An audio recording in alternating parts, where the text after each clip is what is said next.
Good morning, everyone, and welcome back to the Find Your Place podcast, where we talk all things finding your place in life and in real estate. We are your hosts. My name is Jessica. And my name is Bianca. And we are now coming into our 8th episode. Is that right? Yeah. Yes, lucky number 8. So last week we had explained that we're kind of giving themes to our episodes. And for the month of September, Bianca and I decided to talk about teamwork and leadership.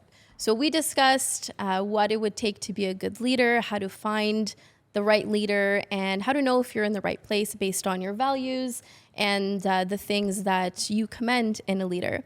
So we actually thought that we would invite a very special guest to join us today who we think would be able to talk to us about teamwork and leadership from the lens of a former athlete. So, and a current real estate superstar. Yeah. And so what we wanted to know is how, being an athlete, how you can take those skills acquired as an athlete and how you can actually implement that and bring that into your business. So the guest that we have here with us today has a personality and passion for real estate that is unmatched. And he is also operates 2 real estate offices, one being in Muskoka and the other one being on Niagara-on-the-Lake. And he also leads a top-selling luxury team called the Fine Estates team. So Andrew Perrie, we are so happy to have you join us today. Welcome to the show. Welcome to the Find Your Place podcast. Thank you. And so we thought we would start by having you tell us a little bit about who Andrew Perrie was prior to being this phenomenal real estate agent. Start at the Don't blow up beginning. my head too much. If my team is listening to this, they're like, oh my They're like, gosh. oh, here we go again. Here we go. But that was an amazing intro, by the way. Thanks for being here. Of course. Two days in a row. I just saw you yesterday. Yeah, I was speaking at the Buzz conference. I love going to that conference. I love working with Virginia on those conferences. I've actually been involved. There was only one that I wasn't because it was an all-female. It was the Queen Bee Yes. thing, event there back pre-COVID. I can't remember. The last 2 years of my life, whatever. Oh, right? it just flew by for all of us. But no, I've been involved in that conference because I believe, it's all about finding your place in real estate with Virginia, I believe. And it's all, for her, her focus is on the underdogs. We got to get her on Yeah. the It's on the Hear that, underdogs. Virginia? It's on the younger generation in real estate. And that's not to say that it was all young people at this conference. I'm just saying it's to focus on the underdog, the independent brokerages, the teams that, are just starting, the ones who are innovating, so it's not just the traditional brokerages. It's not just the independent brokerages. They're having all those newer brokerages come on and speak about what is their model, like EXP, Real, all of these different aspects of the industry coming together. And it's all about how everybody's finding their place. Ooh. Look Love at that. that. I'm so sad I missed it this year. A huge There'll be shout out times. to Virginia. Yeah, she's been putting together these incredible conferences. Absolutely. And I'm so happy that we were able to be there yesterday. So Me too. We huge had a shout out to blast. Virginia. Yeah, I dropped some F-bombs and then she had to come up on stage, so I'm sorry. And You weren't the she only came one, up, though. Yeah, I You know, were I know. not the Yeah, only one. That's right. But then, she had to come up on stage and apologize. Hey, maybe next year we'll do a disclaimer. But hey, find your place. And I'm sure we'll get into why I started. I don't use a lot of profanity in my marketing at all. And if I had swore on whatever, you do tend, if it's like at a place, I'll just say, hey, put it like a beep over top of that. But, over the since COVID, and this is kind of what we're going to talk about too, like with the clothes, I haven't worn dress pants in forever. And the only reason why I'm wearing them now is because my pants were so dirty and smelly. I couldn't do that to you.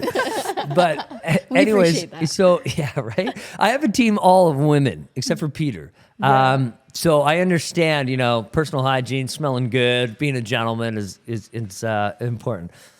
But before COVID, and this is a common theme throughout my life, throughout my athletic career as well, is that pre-COVID, I would wear the suit. Ryan Serhant wears the suit. He kills it. He does well. That's his persona. It's also his market. Yep. We being in Niagara-on-the-Lake in Muskoka, that doesn't necessarily impress a lot of people. However, that's also why I live there, is because that's not what impresses me either. Right. But yes, there is a sense of confidence of wearing something that presents yourself in such a way as that professional. However, pre-COVID, I was wearing it. I was bouncing up, in my weight class, let's just say that. And, I had to get them retailored all the time. So I'd be sitting there and be, Uncomfortable. I'm like, yeah, you know what I mean? And this is before I was watching what I was eating. So, if I had anything with mayonnaise on it before a presentation, I'd be like blown up to here. And then through COVID, I was like, oh, who cares? Like, they don't care. Yeah. I don't care. Half my meetings are on Zoom. Actually, now that you're saying this, what do they care about? Tell us, what do they care about? Well, I don't know. They just... Performance. Yeah, exactly. You. Like for me, it was Yes. just basically personality, Yes. showing up, being there. And then so I started just wearing what I felt comfortable. Now I love this shirt. I wear this a lot. I didn't wear my traditional blue cotton blazer for you guys, just so it looked different, right? But I just wear a cotton blazer, and that's how I found my place. Send him home. Get him to get the blazer. It's in the car, just in case. Just in case. But it was just one of those things where, you know what? I found my place, and once you find that in yourself, in your business, what you wear, your mindset, you start to be able to 10x your business. I know that word gets thrown out a lot, but yeah, we were able to 10x our business like that. And it was a mindset change. And I think that purpose, that find your place mentality is what really sparked it. Okay, so you're talking about mindset. Yes. And I'm sure this didn't come, I don't know how old you are, and I don't know if you want to expose 35. your age. Okay, 35. 35. Great. So I'm pretty Young. sure Very that young. didn't come Very young. from, just in your 30s, right? I'm pretty sure that's something that's been developed over time. So Yeah. do you find, you used to play hockey? Yeah. Correct? So I was involved in a few different types of competitive sports. Some were team oriented and some were, like skateboarding. And there's nobody in skateboarding or snowboarding other than your buddies to kind of push you. So that was all in your head. Like, how can I land this trick? How can I focus on something different? But from a team perspective, I got into hockey late. So I was no Dave Hutchison, by the way. He's a great hockey player. But no, I started late, and I started when I was 9 or 10, and I wasn't very good. I thought you were about to say like 15. No. Yeah, well, 9 or 10 hey, doesn't we're in sound so bad. Canada. Is You that start late in at 3 years Canada? old. Okay. My son's 2.5, and he's already putting the skates Nice. on. Oh, all We're not right. making that mistake. 'Cause, my dad was a soccer player, and then when my parents divorced, like they put me in soccer as a kid, and I just hated it. I was like, this is boring. Then I played baseball, and then I moved into hockey. When my stepdad came in, and he was a big hockey player growing up. He was a little string bean, right? So he never made it to the show because he was getting, broken arms, broken hips because he's so small. Just He's getting a tall body guy, slammed. 6'2", Yeah. but just a really, really skinny guy. His last name's Geddes, so they used to call him Spaghetti.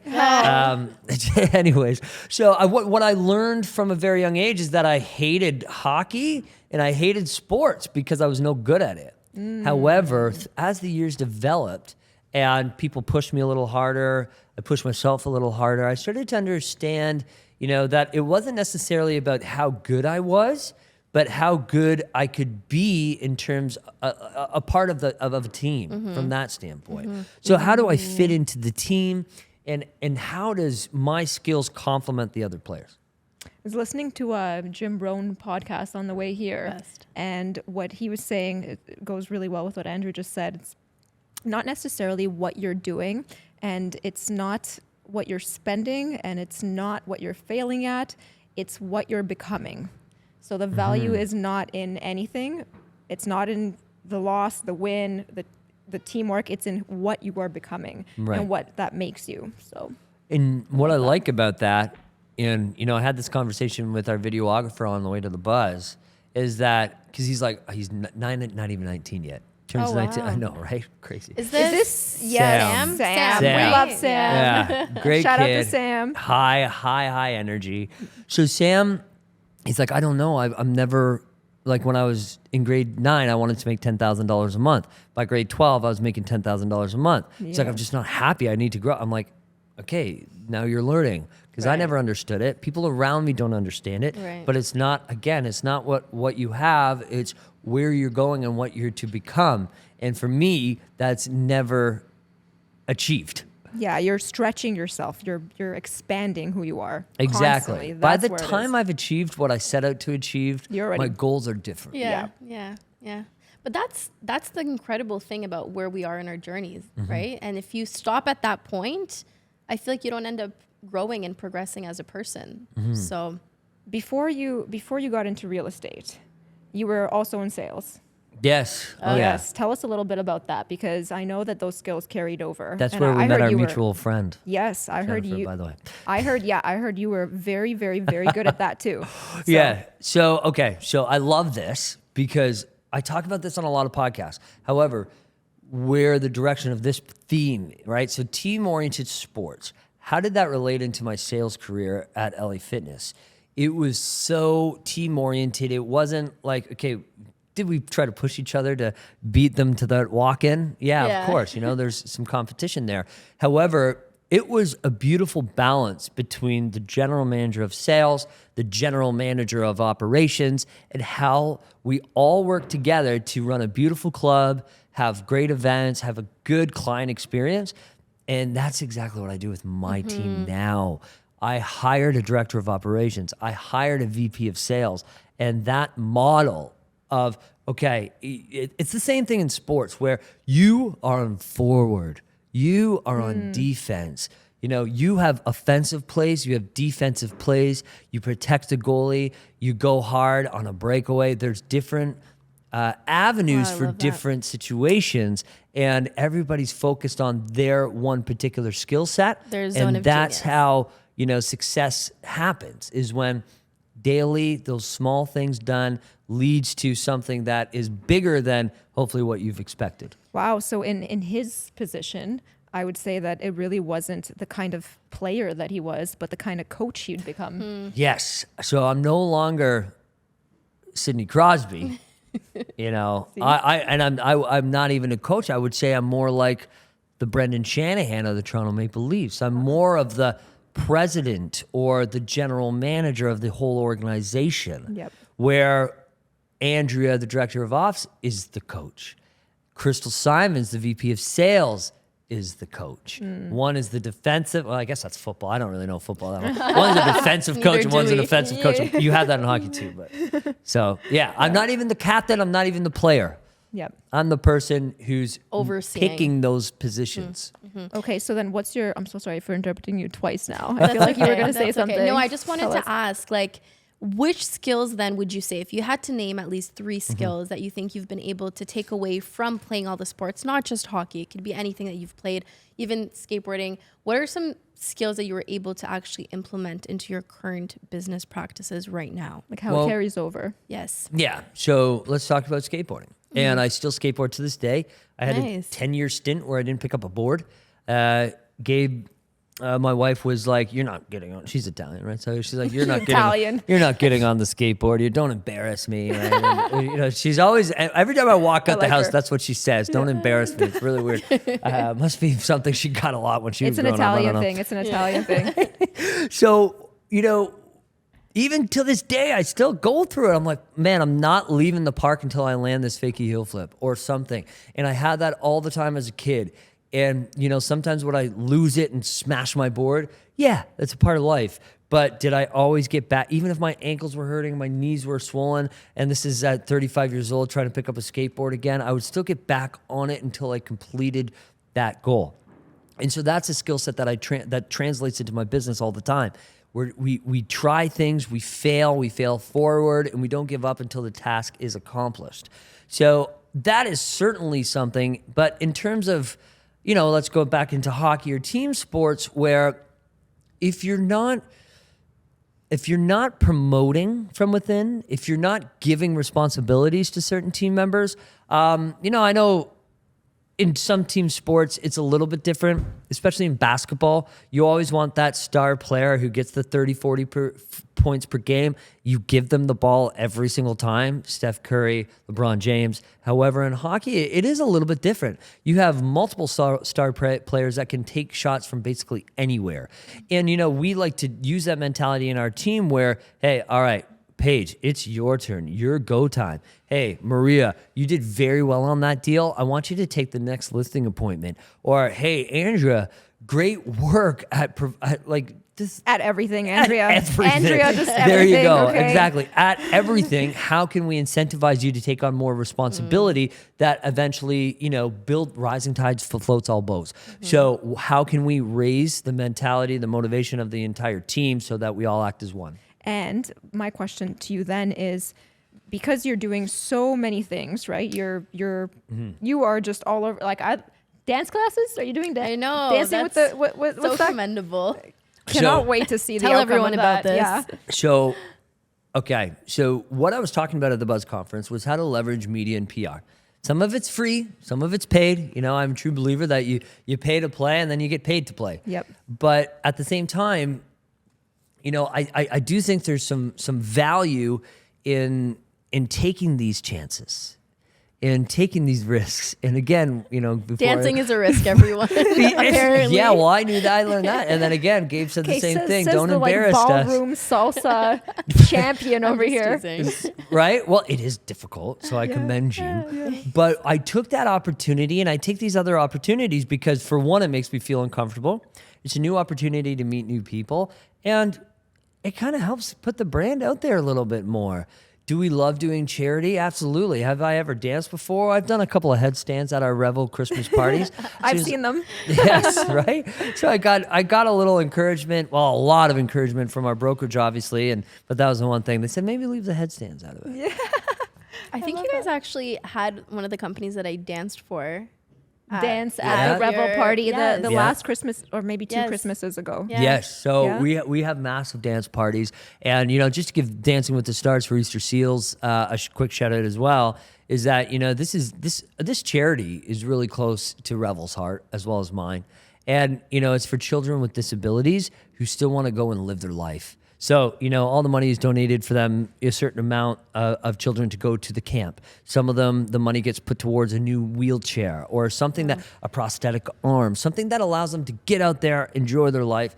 And it meant a lot of us to be involved. So if I've got to learn how to dance, embarrass myself, roll an ankle, we're even in, I don't know. We're even by the time this comes out, the event will already be done. We're even incorporating skateboarding into the dance. Oh my goodness. Super excited. Is it just you, or is No, it's a couple's dance. with Okay, the you're skate- both going to get on the skateboard. Oh, is it just me on the skateboard? Yeah, yeah. Okay, yeah. Yeah, just me on the skateboard. Oh, that's really cool. Yeah. Was this something that you suggested, or did they kind of She's just pick at your skills? Or? She was like, "What are you good at?" And I said, "I could do a headstand," and I showed her. It's like, "What else?" Nobody wants his headstands. I'm sorry. Hey, I tried to do like an usher thing. I think I might have impressed her. And then she's like, "What else?" I'm like, "I could skateboard." Yeah. And she's like, "Can you break dance?" I'm like, "No." So you could skateboard though. I'm like, "Yeah." She's like, "All right. We'll do something I'm with it. so excited to That's see awesome. this. Yeah, so I'm stoked. when does this October does this 17th. air? It airs. Oh, October 14th. I think it's like a live event. It's because we're taking donations over the phone, just like the That's so old cool. school, right, fundraisers. Yeah. So, and the more money you raise during that last hour or whatever, that it's like double the points or something. Oh, I love that. We've already been able to raise $14,000. How can people contribute? Sorry, drinking water. That's okay. Dancing with the Stars, Dancing with the Easter Seals Stars. Easter Just Google. Seals Stars. Yeah, for Niagara. Or just go on your page and look for the dance videos. Yeah, you can see the dance Yeah, yeah. videos. We documented the whole process. I love it. So I wanted to talk about you being the leader that you are, and I think there's a reason why people are drawn to you.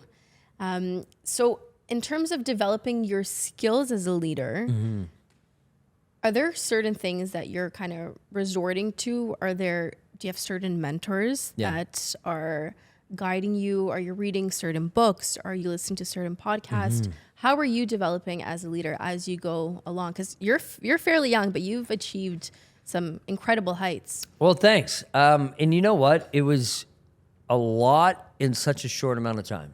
And that is not necessarily a reflection on my skill set. It's a reflection on my team and who I've surrounded myself with.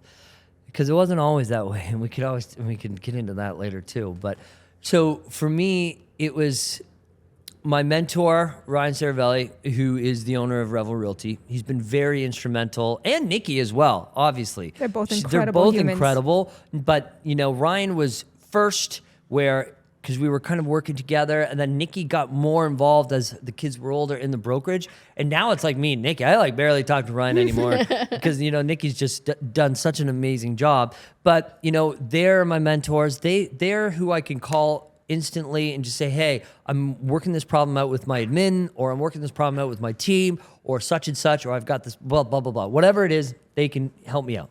However, we do have a coach as well, Marianne Gillipsy from Red Apple Coaching. She is unbelievable. And the reason why I like her style, and not everybody does, but she's worked with some of the biggest names. Peggy Hill, Mark Ferris, Chris Knighton, right? So all these really, really big teams. And, what I loved about it is that LA Fitness, they had a very similar management style where it's in your face. You have these goals. You've hired me to achieve these goals. And if you're not going to do what I say, you're going to get in shit. Called out. Right? So she's calling you out. She's calling you out every Tuesday. Did you do this? Well, yeah, you know what? I did that. I didn't go. Why not? Well, there is no excuses. There's reasons or results. So what if you actually do the thing? Is there a reward? Like she's checking. Yeah, the reward is my business becoming successful. Yeah. But I'm saying in general, aside from that, yesterday we were talking about wins at the conference. And, Yes. some teams do certain things. Right. And I was reading Of the course. book. I was the 21 Irrefutable Laws of Leadership. And I just, Yeah, John C. I Maxwell. think I'm on the 20th law. And he was saying. She's a John C. Maxwell elite official coach. Okay. By the way, just so this, this would all make sense. And so I think he was mentioning right now that you have to reward not only the risk that people are taking, but also when they've accomplished something. Yeah. Right. So and so we do that on the team, of course. Absolutely. We have bonuses. We had prepared an entire trip overseas if we hit our goal. Then, April, May, July, August happened. So we're still obviously going to do something special. We need to think about it. But we do those micro acknowledgements every Tuesday as well as we acknowledge the team.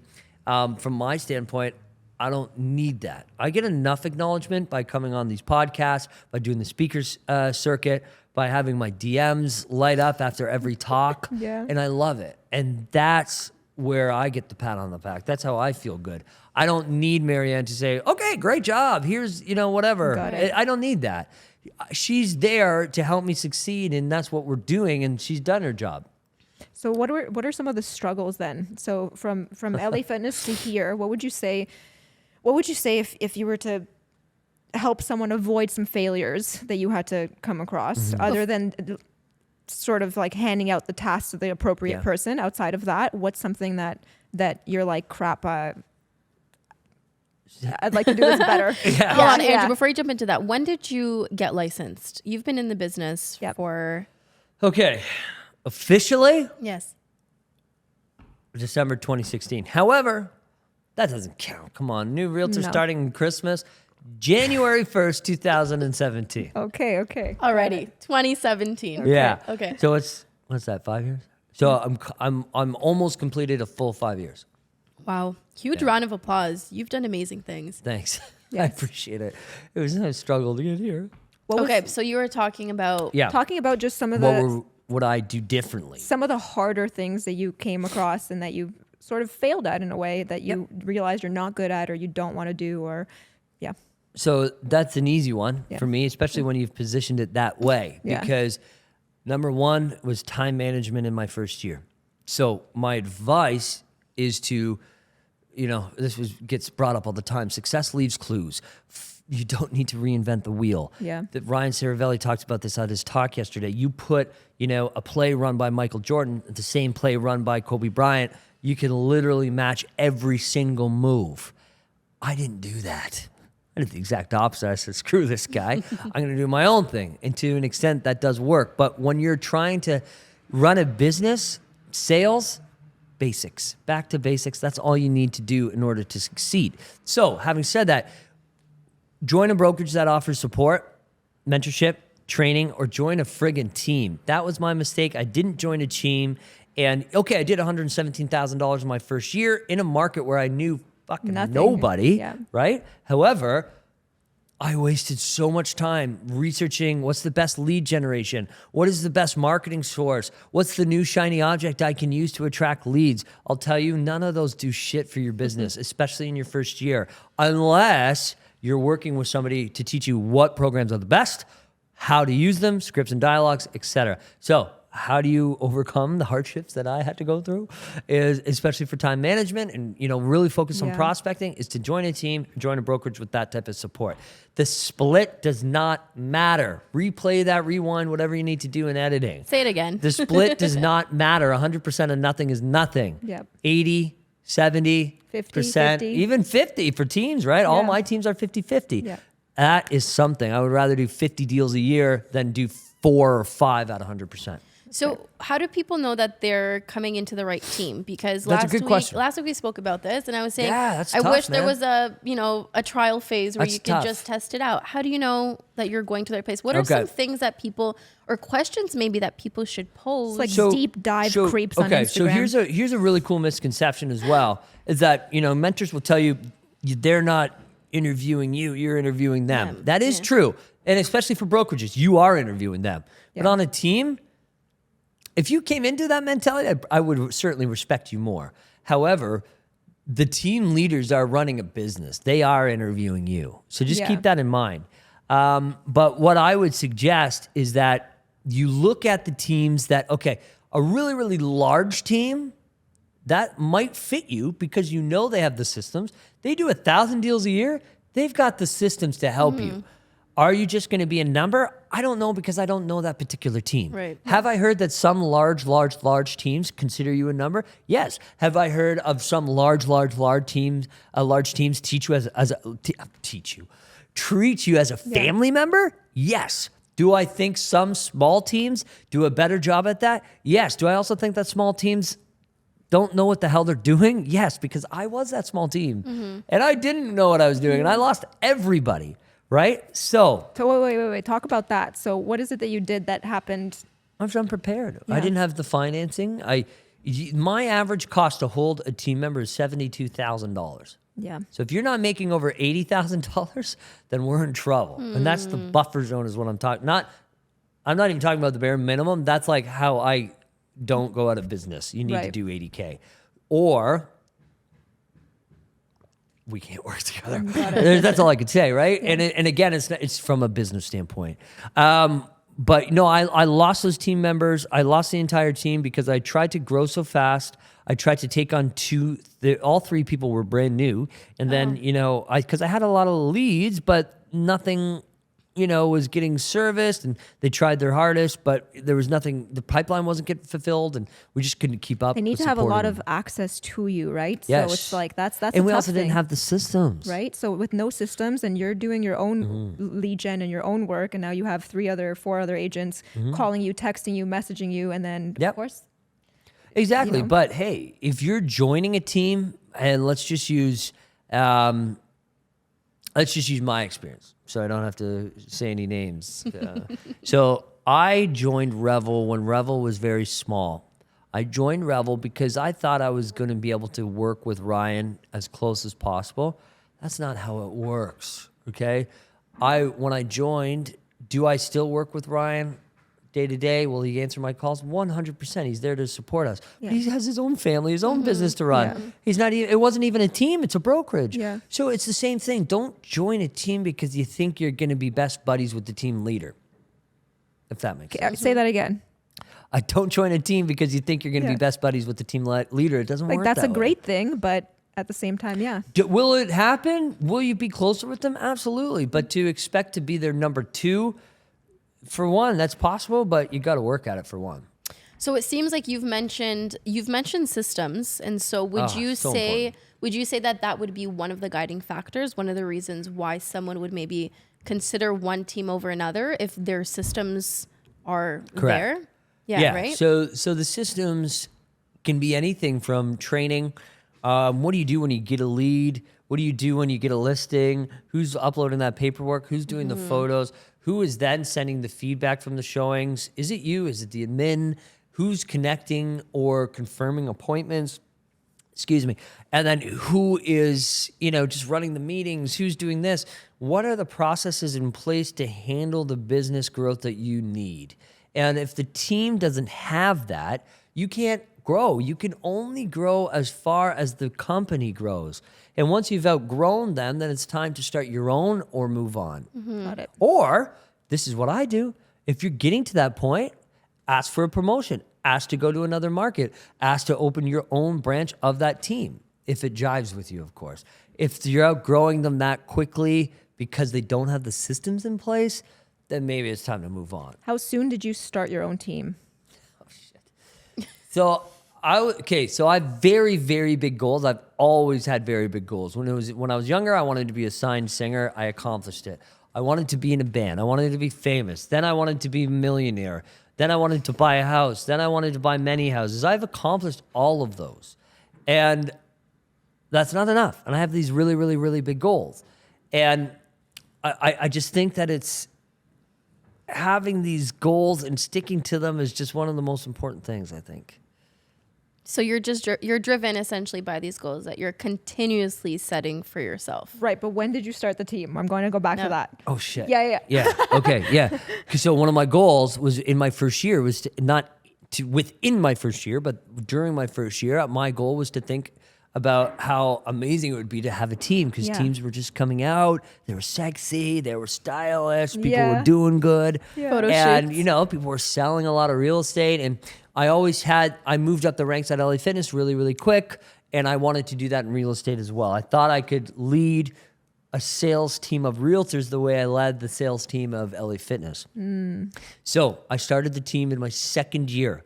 I started with a buyer's agent who was coming on and off, taking the odd clients on, and then I hired the admin, and then I hired on the two other people. Now the admin was the most valuable, I would assume. 100%. Yeah. Now, when I redid it, because of the failures and that whole fucking thing, I went with the admin first. Yeah. Yeah, so I started it was just in my second year. I believe it was the end of 2017 and early 2018 is when we started. Now, but you said that first year you made six figures, your first six figures. Yeah. But an admin is, upwards 40, 50, 60. Yep. So how did that happen? Did you just project that your next year you were going to do well enough that you were going to have the admin? How did you afford the admin? That's a really good question. Yeah. And it's one of those, it's a mentality thing. If you're the person that looks in your bank account and says, okay, there's enough in there to get me through another couple of months. I could probably pay for this listing video. However, I can't see 30 grand coming out of this account. Yeah. Wrong mentality. Can you see $1,000 coming out of that account? Okay, times that by 4, and there's your $4,000 a month, times that by 12. You don't think of it as a $30,000 investment. You think of it as a $4,000 a month investment that's going to bring you at least 30% per month. Yeah. So if you didn't hire her and in your first year grow by 30%, you've hired the wrong person, or maybe you need to look at your leadership skills. So consider that $30,000, $40,000 times 30%. If you hadn't made that back in your first year, it's just an investment mindset. I think it's also a growth mindset versus a scarcity mindset, right? So instead of saying, oh, I don't know if I'm going to be able to make X amount of money, it's I've hired this person and I have no choice but to, and I know that I'm going to. Burn the boats. Yeah, and I think that's actually one of the Yes. things that just, if I use the word catalyst, is that the correct word? Like it's I think what so. actually pushed you to go and propel and do that. Here's another, and I learned this from my parents. Not because they taught me it, but they taught me what not to do. Sorry if you're watching or listening. So they were always like, well, what are you going to do if it doesn't work out? I'm like, what the fuck are you talking about if it doesn't work out? Right? What are you going to do, Andrew? Why are you leaving this job? Blah, blah, blah, blah, blah. So what's your plan B? I never had a fucking plan B. I had one thing in my mind, and that was to become a singer. I had one thing in my mind, that was become the GM of LA Fitness. And I had one thing in my mind, and that's to be in the top 1% of Niagara. We're at 1.4 right now. So we're almost there. And I've got another goal is to be on TV on my own fucking show. And I'm going to have an international brand within 5 years or less. These are all things that are going Make to happen. that happen. There's Yes. you don't see me checking for jobs on Indeed Yeah. because we had a bad month. You know how much money? Here we go. You know how much money we made last month? Tell us. And I'm talking revenue after all the expenses were Yeah, paid. after all the expenses. Minus 2,100. Yep. Does that mean I'm going to look for other jobs or calling my broker and say, hey, do you have any like side jobs I could do, man? Like, is there a way for me to like be your admin? You know how many people I get that people call do me that? about Yeah. that? I'm like, focus on your business. Don't have a plan B. There is no plan B. You need to talk to people. You need Wow. to, right? Do we have months where we're plus 100K in a month? Of course. Yeah. But that minus 2,000 made me reflect and say, Jesus Christ, that's a humbling month to realize that no matter how good you are, there's always ways to improve and be better. And for those leaders that are not having a growth or scalability mindset, and when I say scaling, if you're hitting your goals every year, that's great, but that's not scaling. That's not growth. You hit your minimum, fantastic. You've done a great job. Let's increase that. And that's my mentality, and that's how I, promote that to my team as well. Now, how do you help people with their follow-up? Because I know that this is a big one. What is tell me about the follow-up game. So the follow-ups are difficult, and I'll tell you why. Because the average person doesn't understand why or how to follow up. They think that, okay, if I memorize all these scripts, okay, role play scripts, super important. However, if you don't have the mindset of a salesperson, or if you aren't a solutionist, if you're not a solutionist, That's a good podcast name. right? Yeah. If you're not finding solutions or opportunities in each conversation, scripts are not going to fucking help you. You've remembered this, and then they say something completely different. So what you need to understand and what you need to train your team on is mindset, not scripts and dialogues. Yes, 8 times out of 10, those conversations are probably going to play out. So that's why I say scripts and dialogues are important. But if you haven't trained on mindset, you're not going to find those opportunities. So for follow-ups, we try to come from not, hey, I just saw you, reached out about this house last week, couldn't get a hold of you. Just wanted to follow up. Did you want to book a showing on that house? That's not how that goes. It's hey, I noticed you logged onto our website. I just want to say thank you. The headlines of this market are absolutely insane. I'm just calling to see if you have any questions about the real estate market. That's it. And you use that same script with your clients as well. So those types of follow-ups have to be from an educational standpoint. Value. But value 100%. If you are responding to a particular call and keep on following up based on that one inquiry, it's not going to get you anywhere. They're like, dude, I don't care. Pivot. I don't care about that house. Like, Yeah. if I did, I would have called you. But there's still the need there, or else they wouldn't have clicked it. Find the underlying need. Yeah, Yes. always. Yeah. So I wanted to jump to the culture. You guys are from the same brokerage, Yeah. correct? Yeah, Yeah. of course. Revel, yes. Sorry, I get lost sometimes. Teams, When I brokerages. started in real estate, I went to Andrew basically first after I had Yeah, a she called me up. horrible failure at a newer brokerage because it was new. And just like you said, they didn't have Exactly. anything in place to do anything they needed to help me Exactly. become anything. Yeah. Really. And and I ended up going to Andrew, and I was there for a little bit, but I didn't end up joining the team. And then I met Kate. Yes. It was See, And your love at everything, first sight. everything happens for a reason. yeah. So let's talk about the culture of the brokerage, or even the culture of the team. How important how important is culture? Culture To you. Culture is huge.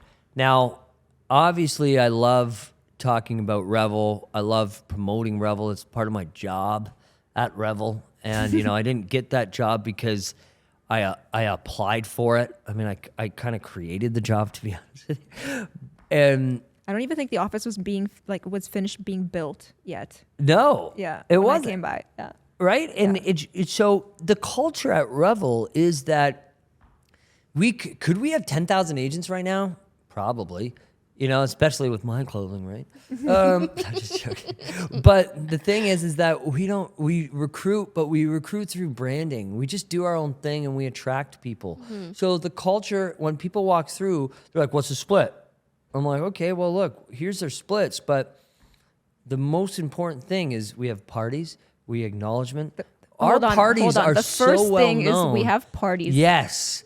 We have one of the best Christmas parties and one of the best charity I hope I'm events invited in this Niagara. year. I'm gonna bring you with me. You're always invited. Yeah, You're always I'm gonna invited. bring you with me. And so the big thing about these parties is that they are so well respected in our areas that people actually ask to donate or they ask to be a part of it, and they're not even in real estate or whatever. So Are these parties strictly for the agents or No. for the community? And so the charity Clients? ball is for the Charity, realtors okay. and the community. Okay. Whoever wants to come, vendors, sponsors, they're amazing. all welcome to come. You can sell the tickets to anybody.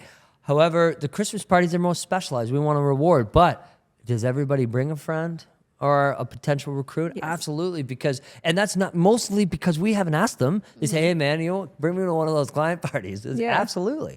So the culture is huge because those 300 agents that we have in 8 years are almost all, because we don't have any monthly desk fees, so some people do like to kind of coast, but 90% of them are top selling producers.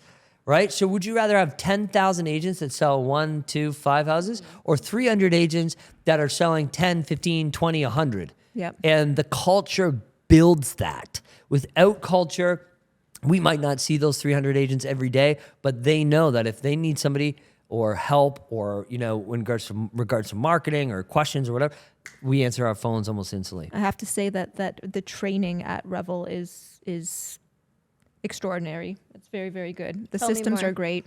Is this like the onboarding process? or- Just the onboarding process. Even outside Yeah. of joining a team, you're very, very well set up, and there's a lot of points of contact from different people. It's what he said is that everyone has a role, and so you're going to get an email from this person with all of this information, and an email from this person with all of this. You can log in here. This is the tech person. This is how you get help for this, and it's really good. I get to meet, and so maybe I'm the reason why we're not at 10,000. But I get to meet every single recruit before they join.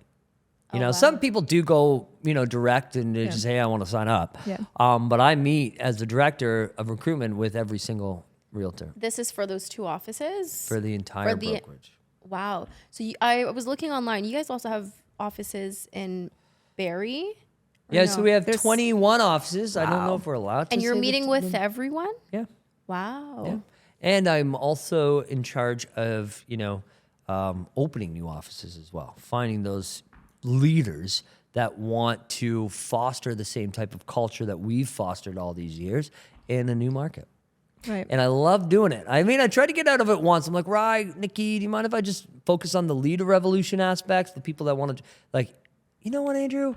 No. we love it that you're the first Point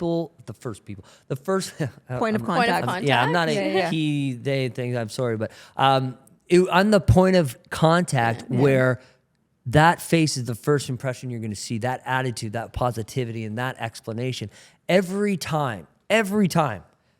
Especially like me, when I interviewed brokerages, I had 20, 30, 50 questions.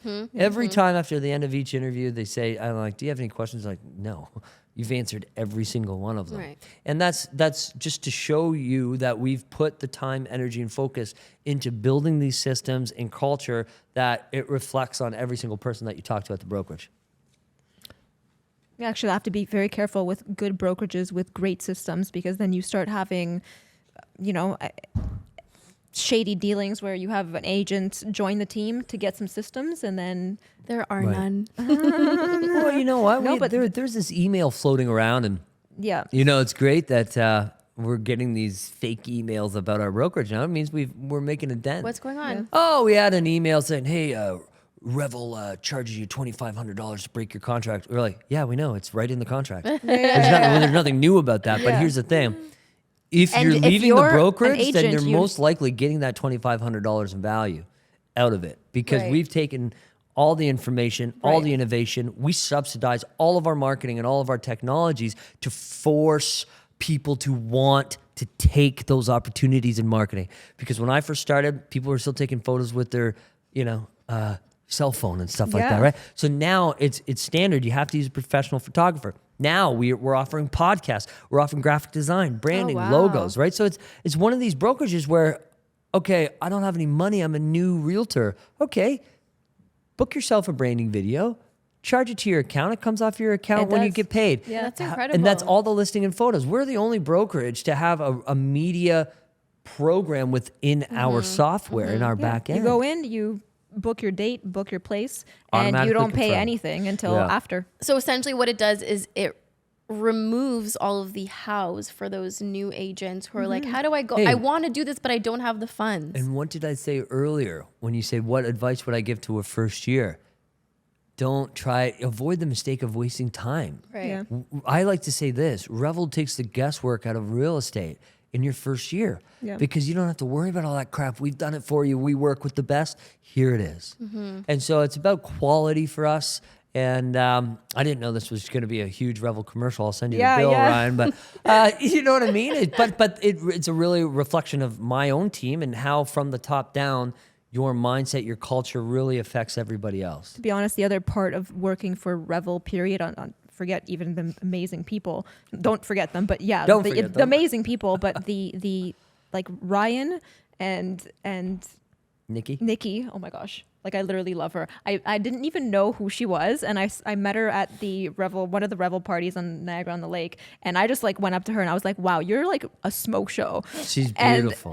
someone And came up to me, they're like, do you know who that is? It's like, that's the owner. I was like, I didn't know you were the owner. I'm just really think you're hot. Like she's also extremely intelligent, carries Yes. herself well. Like they're the kind of people you want to do well for, to do good for. And Yeah. and that's a really, really good quick topic too, is for a coach in sports, for a team leader. And this is something I'm working on because I'm a little bit of a pushover. But Ryan and Nikki are the perfect example of how you should be accommodating, but also stern. Because I've lost some of my sternness in the beginning with some of our realtors and employees, where I try to be stern now, and it doesn't work. They're Right. like, don't be an asshole to me. I'm like, I'm just telling you what to do. Yeah. Right? And it's tough, and I don't like to say it's, because I'm a man, they're women. I don't believe in that. I don't see race. I don't see genders. Yeah. If in everyday life, sure, yeah, be a gentleman. But when it's business, there's, certain ways that I would talk to every single person, even my kids. Irregardless. of- Smarten the fuck up. Yeah. Do something. Yeah. But you know what? You can't just implement that type of a structure 6 months into somebody's contract. So what I've learned from Ryan and Nikki is like set your expectations from the beginning, be accommodating, be supportive, but also put your foot down when you need to. I love that. That's amazing. I have one more question before we wrap up. We could do like In terms 7 of- of these podcasts with Andrew. I know. And you have so many incredible things to share. In terms of leadership and delegating to your team, because I remember Kate was talking yesterday, and I feel like this is a common theme in Revel, and maybe it's because you guys all have the same mindset, but it seems like you guys don't mind giving leadership roles to people within your teams. Right. And the reason why I bring this up, and I would like for you to kind of to talk on that, is course. I was reading the 20th law this morning, and the title reads, "The Law of Explosive Growth. To add growth, lead followers, but to multiply, lead leaders." So essentially what the author was saying was that if you want, we were talking about growth and expansion, Yes. if you want that to take place for your business, you'll do it much faster if you're developing leaders instead of developing followers. And that seems like it's a common theme Right. within what you guys do. So there's 2 principles to that. One, I'm a little selfish. I want to live my own life. I have other goals other than sales. And having Crystal coming into this role takes a lot of that off of my chest. I don't like paperwork. I don't like admin duties. Andrea comes in and takes a lot of that off my chest. She was looking at me. She's like, we know another person like this. These revelers. So, principle 1, it really helps me. Principle 2, I love your authenticity. You're very straight and honest. I like that. I'm very blunt, I like I've just always said, even if it puts me in a vulnerable position, I don't care. Yeah. If it helps people learn to not make the same mistakes, then so be it. Like I went to jail once, and I said that story publicly, and everybody messaged, "Why would you say that? Why would you say that?" I'm like, "Why wouldn't I say that?" Well, anyways, and then the second principle is empowering other people, And because once I gave that responsibility to our VP of sales, Crystal, wheels started spinning. She started doing better at her own business. Now she's like, Andrew, I want to open an office here. I have a cottage here. I spend most of my month in the summer there. I would love to develop a brand there. Now she's getting everybody else motivated. Now we're paying per deal for our head administrator. So the more deals we do, the more bonus she makes. And that helps organize her side of the business. And Revel, I learned that from Revel. Yeah. Although I'm not saying I created my role, but I did. I just said, Ryan and Nikki, you need somebody to take this on for you. They said, why don't you do it? They allowed me that opportunity. Beautiful. They empowered me. Yep. And look, it has helped me in all aspects of my life. And that's trickled down to the people around you. Exactly. Right. And I read that book 5 years ago, and maybe that was ingrained, or 6 years ago, ingrained in my subconscious, because I forget every word in that book, but I remember what it represents. Yes. Oh, did you buy Brilliant. it or I not did yet? buy it, and I bought the workbook. I'm waiting for it. It gets delivered Yes, the tomorrow. workbook for There's a those There's a things. workbook In for addition it. to these Yes. application? Yes. Yeah. No way. There's a If you workbook. look it Okay, up I on gotta buy Audible, it. it should say where to go. Or you Yeah. can Google it, I guess. Yeah. No idea. Yeah. Okay, cool. Well, thank you, Amazing. Andrew. What a blessing. Today was wonderful. Thank you. I love this. Thank you for joining us. Second time in Toronto in 2 days. Yes. Yeah. Now you're driving back To Niagara to pick up the kids, and then back up to Muskoka for Nice. the Thanksgiving dinner. Next time you join us, I wanted you to talk about what your schedule looks like, because you said you don't work after. Yeah, I check out after 4. Do I still answer some phone calls, especially from the team? Yeah. And I don't work weekends. So I'm basically off at 4, don't work weekends. Prioritized family. Yeah. Yeah. Yeah. And personal goals too. And personal goals. Yeah. Good for Yeah. you. Yeah, that's a big one. Again, more with the authenticity, right? It's like something that almost every high producing agent wants to do, but is mostly scared to say. Yeah. Right? Yeah. Because Absolutely. it's tough to admit that. Yeah, I have personal goals and I do want to have a life. Yep. So kudos to you. Thanks. Yeah, super commendable. Thank you for joining us. Yes. Sorry, I keep You're interrupting. Where very can people welcome. find you? If they haven't already. One avenue have. is at the Andrew Perrie. That's it. Instagram, follow me. I follow back. DM. I always answer within an hour Yeah, usually. you're quick. Always. You're very quick. Good stuff. It's accessibility. And you That's the also biggest have value. your watch there, right? So I guess you get all your notifications. Always. It's mainly for steps. Okay. My tattoos, it doesn't pick it up very well. What do you mean? Like if I'm doing sports, Yeah. it would constantly pause because it can't pick up my wrist detection. So I have to Wow. turn it off, which means I can't use Apple Pay on my watch. Oh, that's so I think inconvenient. it's because there's a mix of black and white, and it's like, what the hell is going It on? doesn't know what's happening. Never heard anyone say No. that before. All right, everyone. Thank you so much for joining us on the 8th episode of the Find Your Place podcast. We look forward to, we're not going to see you. You're going to see us. And we'll see you soon. See ya.